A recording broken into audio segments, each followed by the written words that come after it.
Hey everybody, welcome to the Mild Rumpus. Today we're going to be doing the library tag.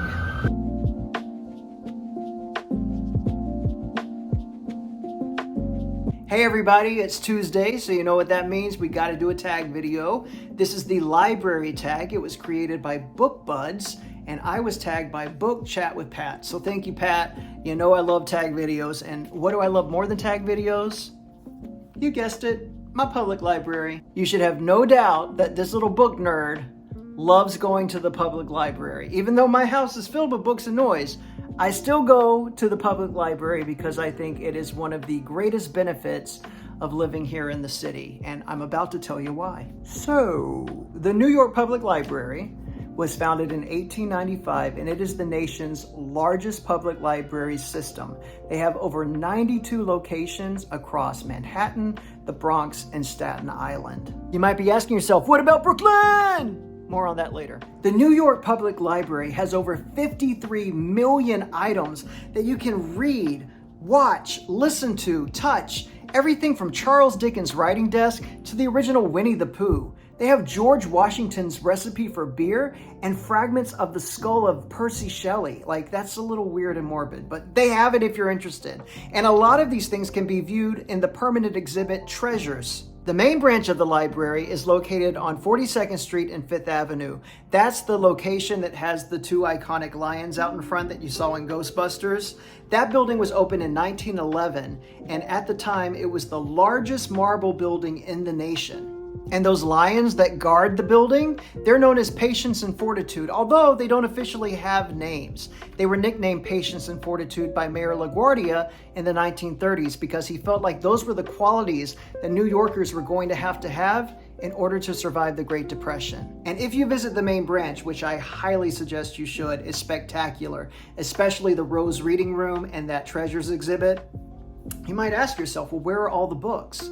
Believe it or not, there are over 125 miles of shelving in that building. The thing is, it's both above and below the building. Over 4 million books are stored below the building in Bryant Park.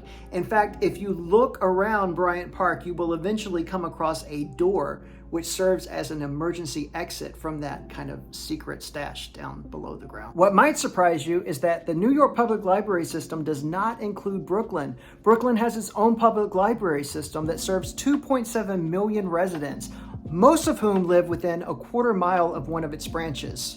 And it gained a lot of attention last year with its exhibit that was dedicated to the life and career of rapper Jay-Z. It was an exhibit called The Book of Hove. And yes, Beyonce did show up. Okay, those are all the nerdy facts I have about the New York Public Library. Except that when it opened, it originally ran on coal and required 20 tons of it per day, and that the cornerstone is 7 tons, and that the lions were originally supposed to be bison. I could do this all day, but let's get to the questions. Question number 1, how often do you go to the library?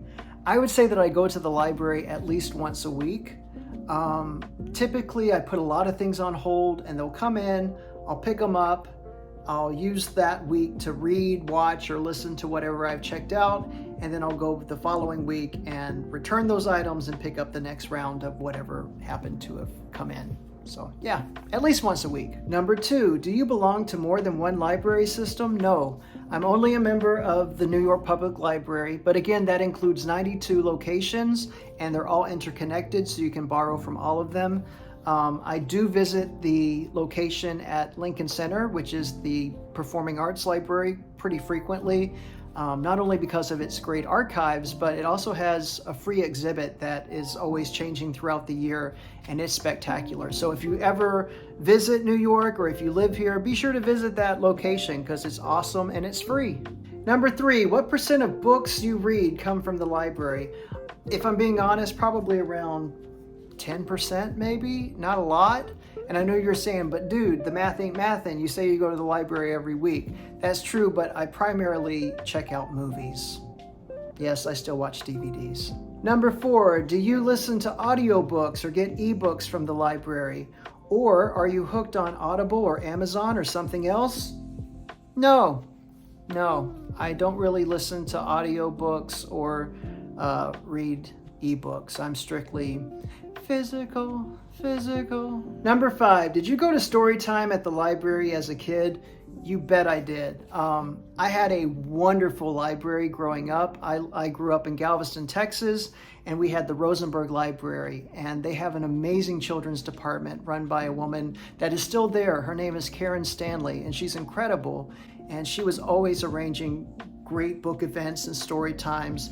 The most memorable one for me, and I think for her, is we did this sleepover at the library. So, just imagine the library packed with kids with sleeping bags, and oops-a-daisy, a kid goes missing, and it becomes a mystery. And I was that missing kid, and we had so much fun. It was a really, really wonderful children's department. Unfortunately, it was taken out by Hurricane Ike, and they had to completely rebuild that library, but they've done it, and it's still spectacular, and she's killing it every day and bringing in new generations of readers, so kudos to them. Love you, Karen.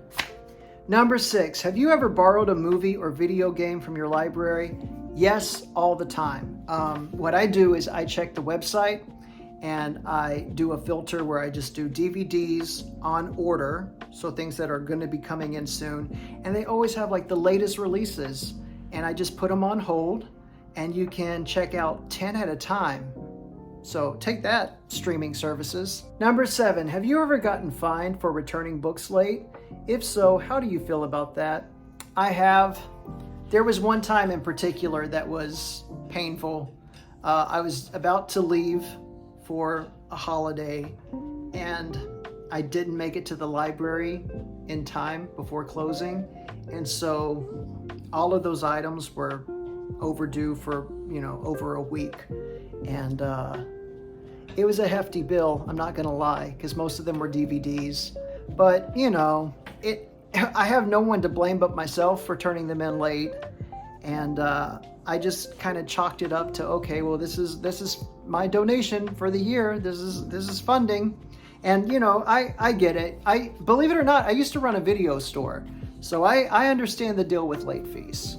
They serve a purpose. They keep the doors open, so I'm all right with it. Number 8, do you attend special events, groups, or book sales at the library? I sure do. I went to one last week. Jamaica Kincaid and Kara Walker collaborated on a book, and they were being interviewed by Hilton Owls. So I went to that, and again, it's free. So why wouldn't you take advantage of all these great things that the library has to offer? Number 9, have you ever given or taken a book from a free little library, book box, or a book swap? All the time, yes. I try to donate pretty regularly, and I have found some amazing finds in free little libraries. So yeah, yes. Number 10, it's a bonus question. Does your librarian know your name? Yes, they do. When I walk into the library every day, Isaiah says, "Good morning, Mr. and I feel like my father. And last but not least, we're supposed to tag people. So I'm going to tag Suey's Book Banter. I know she works at a library, so she should have an interesting take on this. Kim Creates Stuff, Out of This World Reader. I read this book with Chris. Emmerly is reading again, and it came from the page. Tag you or it. Don't feel any obligation if you don't want to do it, but I would love to hear your responses. If you're still watching this and you are interested in doing it, consider yourself tagged. So that's all the questions. That's all the info I have. And I probably have some books to return. So for now, we will say goodbye. And until next time, happy reading. Bye.